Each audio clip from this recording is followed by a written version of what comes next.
pulled the CBR 1000 RR out. I've been able to ride all 3 bikes today. I tell you guys, this is an awesome day, or what? I tell you, a good day for me is riding all of my bikes. My XD Diavo, my WR250R, and now my CBR 1000 RR.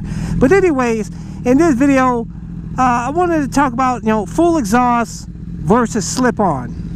Let's go for a ride.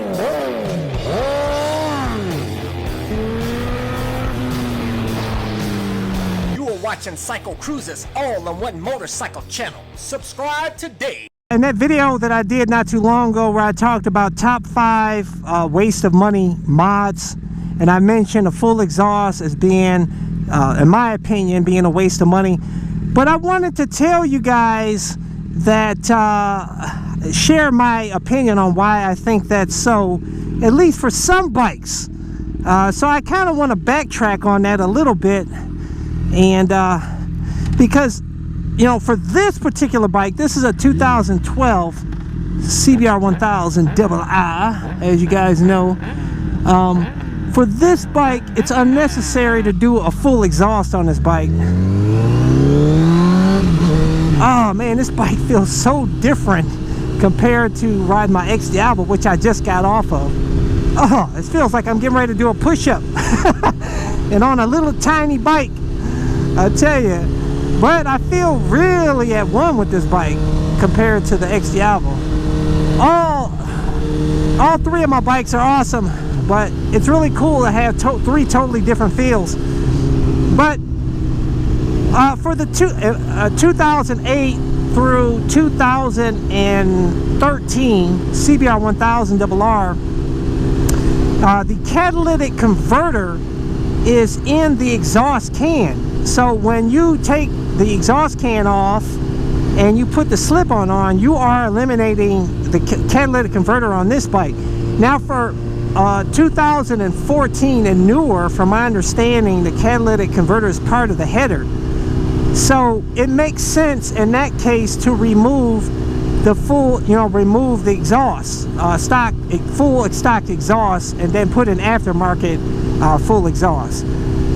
Because you want to get rid of the catalytic converter. That's because you want the air, you want that airflow going through, so it opens up the bike. Because the catalytic converter and other butterfly valves or whatever that's on the header, these things can restrict the airflow, which corks the bike up. So to free the bike, free the horsepower, so you have the full potential horsepower out of that bike, you definitely want to get rid of the catalytic converter.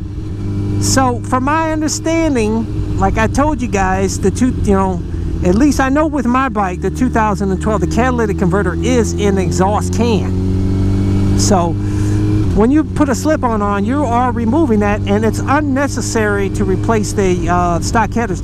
Now, I talked to the guy, TaylorMade, because in the past, I was going to put a TaylorMade exhaust on this bike. And I asked him, I said, and this is the guy, his last name is Taylor. He's the guy that makes those exhausts. He's the engineer for those exhausts.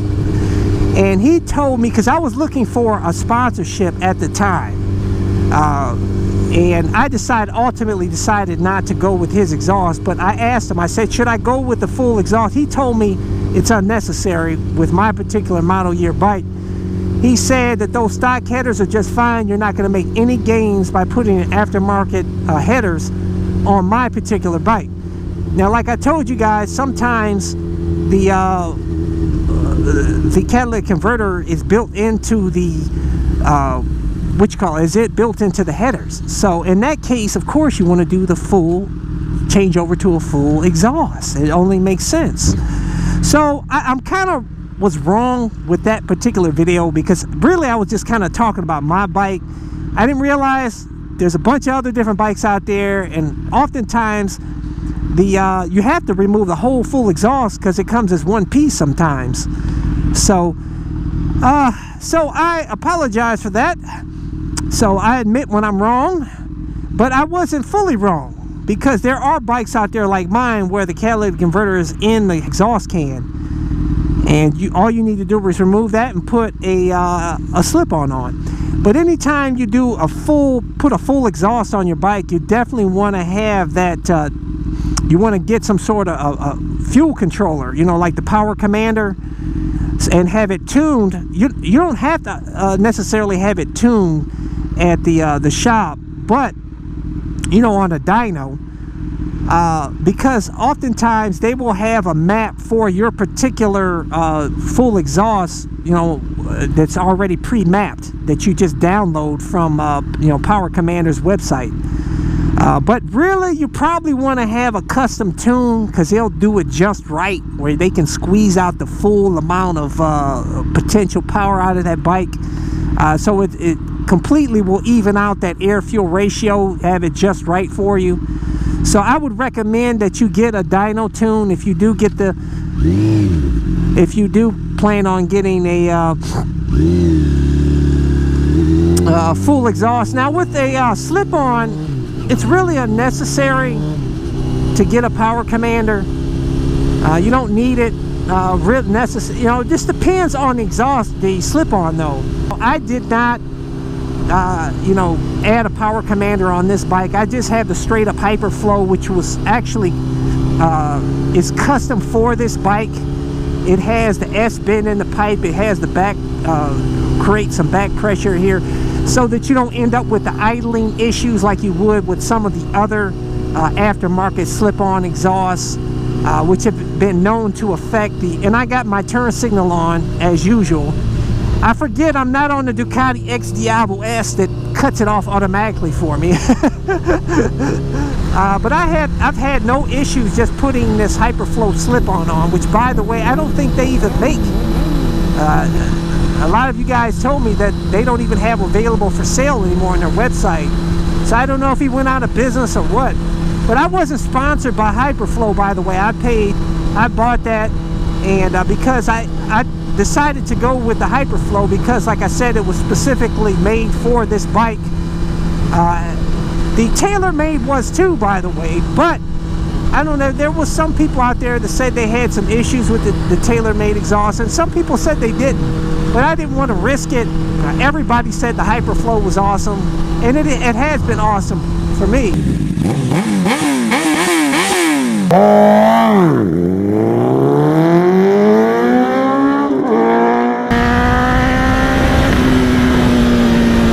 So to set the record straight, it can be very beneficial to get a full exhaust, and but some bikes it's not necessary, like my 2012 CBR 1000 RR. So there you go, guys. Just want to clarify things, and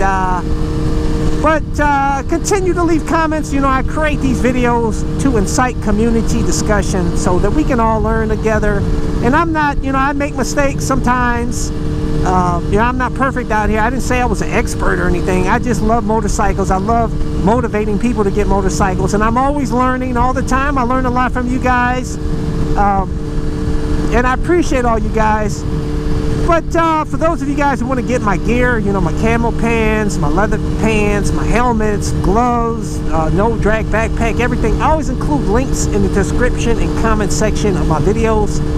Or go to my website, CycleCruza.com, and click on the menu tab, Buy Gear, and those are current links to all of my gear, cameras, everything.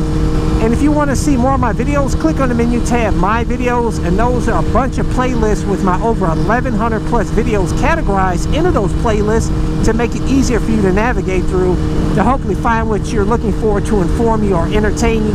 Hey, hit thumbs up if you like this video.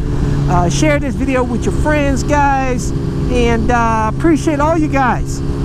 So don't forget to subscribe to my all-in-one motorcycle channel, and also go check out my other channel, Bug Out Moto. It showcases a van that I customized for cheap that allows me to live in my van with my motorcycle anywhere, and has a ton of cool mods. And that channel has everything from build videos, trip videos, anything and everything Bug Out Moto. As a courtesy, I included 2 video playlists, one for new riders, and those are all of the videos I've done over the years that I feel are helpful for new riders, and also my popular videos playlist. Hey, hit the subscribe button. I appreciate it. Take care.